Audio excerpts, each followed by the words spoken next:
Sujet brûlant, la chronologie des médias régit les dates auxquelles les films peuvent être diffusés, en ligne et à la télévision notamment, dans les mois qui suivent leur sortie au cinéma. Chaînes de télévision, diffuseurs et parties prenantes du cinéma ont abouti à un accord sur une nouvelle chronologie des médias qui devrait être signée ce lundi sous l'égide de la ministre de la Culture, Roselyne Bachelot. Ces règles, qui doivent protéger la création, sont l'objet d'intenses tractations depuis l'essor des plateformes de streaming, qui a bouleversé la donne. Canal+ diffusera les films 6 mois après leur sortie si ces termes ne seront gravés dans le marbre qu'après signature. Le nouvel accord devrait permettre à Canal+, financeur majeur du cinéma français, de conserver sa première place de diffusion, 6 mois après la sortie en salle, selon une source proche du dossier.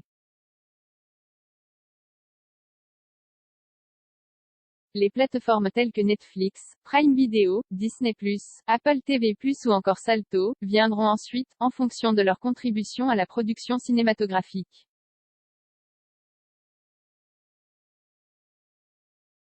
Elles pourraient diffuser les films entre 12 et 17 mois après leur sortie contre 36 jusqu'ici. Elles passeront ainsi devant les chaînes de télévision gratuites, qui pourraient en faire autant 22 mois après la sortie en salle, a ajouté cette source.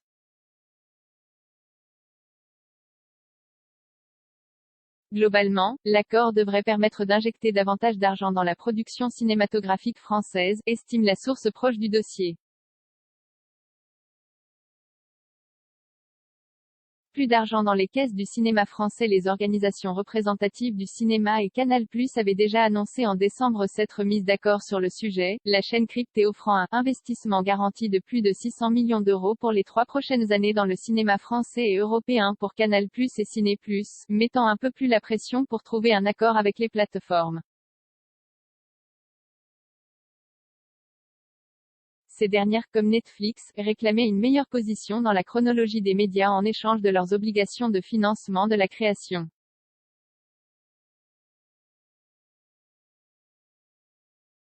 Les parties concernées devaient s'entendre avant début février, sans quoi la balle aurait terminé dans le camp du gouvernement pour trancher.